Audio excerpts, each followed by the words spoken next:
हर रोज एक नई कहानी देखने के लिए चैनल को सब्सक्राइब करें और बेल आइकन को दबाना ना भूलें।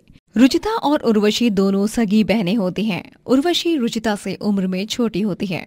बचपन में ही दोनों ने अपने माता पिता को खो दिया था, जिसके बाद रुचिता ने ही लोगों के घरों में झाड़ू पोछा करके उर्वशी को संभाला। उर्वशी, ये लो, मैंने तुम्हारे लिए ये सुंदर सा ड्रेस लाई हूँ। ये रंग तुम पर बहुत अच्छा लगेगा, है ना? ओह गॉड, ये क्या बकवास ड्रेस उठा लाई हो तुम रुचिता। सच में तुम ना गरीब और गंवार दोनों ही हो। तुम्हें ना तो पैसों के सेंस है, ना ही फैशन का। लेकिन उर्वशी, जस्ट शट अप, मुझे तुमसे कुछ नहीं चाहिए। रुचिता खून पसीना एक करके इतनी मेहनत करती और उर्वशी को संभालती, लेकिन फिर भी उर्वशी को किसी भी चीज की कीमत नहीं होती। उर्वशी की पढ़ाई पूरी हो, इसीलिए रुचिता ने अपनी पढ़ाई छोड़ दी और काम करने लगी। लेकिन फिर भी कभी भी जिंदगी में उर्वशी ने रुचिता से सही तरह से सीधे मुंह बात नहीं की।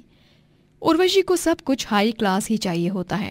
एक दिन, रुचिता, मुझे तुमसे कुछ बताना है। मैं शादी करने जा रही हूँ। क्या? हाँ रुचिता, वो एक बहुत बड़ा बिजनेसमैन है लंदन में। हाँ, वहीं पला बढ़ा है। अब पिछले 3 सालों से इंडिया में अपने बिजनेस चला रहा है वो, टेक्सटाइल्स का। उसका नाम अरमान है। अरमान और मैं, हम दोनों एक दूसरे से बहुत प्यार करते हैं। उर्वशी की ये बात सुनकर रुचिता खुश तो थी, लेकिन उसके मन में कुछ बातें उसे सताए जा रही थी। मुबारक हो उर्वशी, लेकिन ये अरमान और तू एक दूसरे को कहाँ मिले, कैसे मिले और प्यार कब हुआ? मुझे तो कुछ समझ नहीं आ रहा। अब छोड़ो ना उन सब बातों को। तुम्हें जलन महसूस हो रही है क्या? नहीं, मैं तो बस ऐसे ही पूछ रही थी। उर्वशी अरमान से शादी करने का फैसला लेती है, लेकिन शादी में रुचिता को नहीं बुलाती। सॉरी रुचिता, तू शादी में मत आना। क्या है ना कि शादी में सब अमीर घराने के लोग होंगे और वहाँ के नौकर भी तुझसे ज्यादा अच्छे लगते हैं, तो तू एकदम ना नौकरानी मटेरियल है।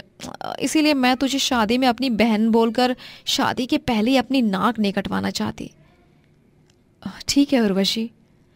रुचिता को उर्वशी की बातें सुनकर बहुत बुरा लगता है, लेकिन वो चुप रहती है और बाद में अकेले में फूट फूट कर रोती है।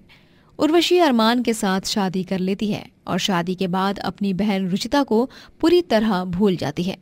उर्वशी को वो सब कुछ मिल जाता है जो उसे हमेशा से चाहिए था, शानो शौकत, राजसी ठाट बाट। वहीं रुचिता अकेली ही मेहनत करके अपना जीवन यापन करती है। उर्वशी महल में रहती तो वहीं रुचिता अपने छोटे से मकान में। जिस दिन अरमान नई फैक्ट्री खोलता है, उस दिन उर्वशी रुचिता के घर सोने के जेवर और महंगी साड़ी पहनकर जाती है।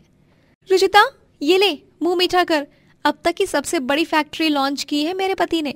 मैं तो बहुत ज्यादा खुश हूँ। अरे वाह, ये तो बहुत ही अच्छी बात है। बधाई हो। मैं भगवान से यही प्रार्थना करती हूँ कि तू इसी तरह खुश रहे और अरमान भी जीवन में खूब तरक्की करे। हाँ, वैसे तो मेरे पास किसी भी चीज़ की कमी नहीं है, लेकिन स्टिल प्रार्थना करती रहे। अच्छा, चल मैं चलती हूँ। मुझे ना इस छोटे से मकान में घुटन सी हो रही है। अब मैं महल में रहने लगी हूँ ना, तो वहाँ 24 घंटे एसी ऑन ही रहता है। यहाँ आई हूँ तो ऐसे लग रहा है जैसे कि किसी आग की भट्टी में आई हूँ। अरे मेरे महल की रसोई में वहाँ तक भी एसी है। बेचारी तू वहीं की वहीं रह गई इस 2 कौड़ी के घर में। बुरा मत मानना, मेरा कहने का मतलब नेगेटिव नहीं है। मैं समझ सकती हूँ उर्वशी, तुझे मेरी चिंता करने की कोई ज़रूरत नहीं है। तू अपने महल में खुश रह, मैं अपने इस छोटे से मकान में खुश हूँ। उर्वशी कार में बैठकर वहां से चली जाती है। एक दिन जब रुचिता की तबीयत हद से ज्यादा खराब हो जाती है, तभी क्या करूँ मैं? किसे फ़ोन लगाऊं? कौन करेगा मेरी मदद? मुझे अस्पताल भी जाना है। रुचिता उर्वशी को फ़ोन लगाती है, लेकिन उर्वशी कहती है, रुचिता यार, मैं ना अपने हनीमून पर आई हूँ, सॉरी। रुचिता की तबीयत इतनी बिगड़ जाती है कि वो वहीं बेहोश हो जाती है। अगले दिन दूध वाला आकर उसे अस्पताल ले जाता है। रुचिता कुछ दिनों बाद ठीक हो जाती है। फिर एक दिन जब उर्वशी का जन्मदिन आता है, तभी आज उर्वशी का जन्मदिन है। सुना है आज उसके महल में बहुत बड़ी पार्टी है।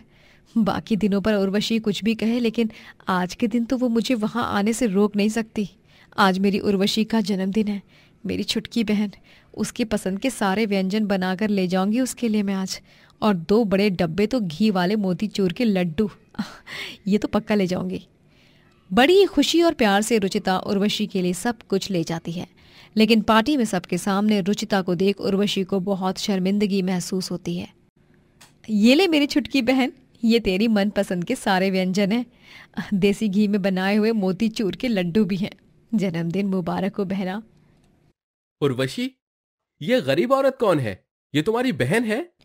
सभी गेस्ट आपस में बातें करने लगते हैं और फुसफुसाते हुए उर्वशी का मजाक उड़ाने लगते हैं। तभी गुस्से में उर्वशी रुचिता का हाथ पकड़कर उसे महल के बाहर ढकेल देती है और उसके हाथ के बने सारे व्यंजनों को भी फेंक देती है। पता नहीं कौन सी किस गंदी नाली में से मुंह उठाकर चले आते हैं ये गरीब गंवार 2 कौड़ी के लोग। ये मेरी बहन नहीं है, ये कोई सड़क की भिखारन लग रही है मुझे। चल दफा हो जाए यहाँ से बेवकूफ बेशरम औरत, बड़ी आई। उर्वशी, ये तू क्या कह रही है? तू मुझे ये सब? सिक्योरिटी, इस भिखारन को धक्के मारकर बाहर निकाल दो, अभी के अभी। सिक्योरिटी गार्ड्स रुचिता को धक्के मारकर वहां से बाहर निकाल देते हैं। अपनी बहन से मिले इस धोखे और अपमान के बाद रुचिता बुरी तरह टूट चुकी थी। जिस बहन को मैंने अपने आप से भी ज्यादा प्यार किया, उसकी खुशियों के लिए अपनी खुशियों को दांव पर लगा दिया, उसी ने मुझे आज जीवन का इतना बड़ा दुख दिया है। मैं कभी नहीं भूलूंगी उर्वशी, जो तूने मेरे साथ आज किया, वो बहुत गलत किया। समय तेजी से गुजरने लगता है और रुचिता की जिंदगी में एक आदमी आता है जिसका नाम अनंत होता है, और वो कोई और नहीं बल्कि रुचिता का बचपन का दोस्त ही होता है जो विदेश में रहता है। अनंत, तुम यहाँ इंडिया में कैसे? मेरे एक दोस्त की शादी है, इसलिए आया हूँ। अनंत पूरे 15 दिन तक गांव में रुकता है और इसी दौरान रुचिता और अनंत दोनों के बीच प्यार पनपने लगता है और दोनों शादी कर लेते हैं और रुचिता अनंत के साथ विदेश चली जाती है, वो भी हमेशा हमेशा के लिए। वहीं दूसरी तरफ उर्वशी का पति अरमान दूसरी लड़की के साथ शादी करके उसे घर लाता है और उर्वशी को घर से बाहर निकाल देता है। अरमान, अरमान, तुम मेरे साथ ऐसा नहीं कर सकते हो, तुम मुझे धोखा नहीं दे सकते अरमान। दफा हो जाओ मेरे महल से और मेरी जिंदगी से भी, क्योंकि अब मेरा प्यार, मेरी बीवी, मेरी जिंदगी, मेरा सब कुछ सिर्फ आयशा है, तुम नहीं। उर्वशी को वहां से बेरहमी से निकाल दिया जाता है और उर्वशी के बहुत बुरे हाल होते हैं। वो सड़क पर आ जाती है जब वो रुचिता के घर जाती है, तभी वहां पर वो किसी और को रहते हुए देखती है। अरे मैडम जी, यहाँ पर जो औरत रहती थी वो किसी अमीर NRI अनंत रघुवंशी के साथ शादी करके विदेश चली गई है, वो भी हमेशा हमेशा के लिए। क्या रुचिता ने अनंत, वो बचपन वाला दोस्त, उससे शादी कर ली? उर्वशी को उसके कर्मों के फल मिल चुके थे, जो उसने बोया वही आज काट रही थी। वो सड़कों पर सोती और भीख मांगती। समय किसी का नहीं होता, इसीलिए हम सभी को अमीरी और गरीबी के पहले इंसानियत के धर्म को निभाना चाहिए। दोस्तों, अगर आपको ये कहानी पसंद आई तो लाइक करें, शेयर करें और कमेंट करके बताएं कि कहानी में आपको सबसे अच्छा क्या लगा।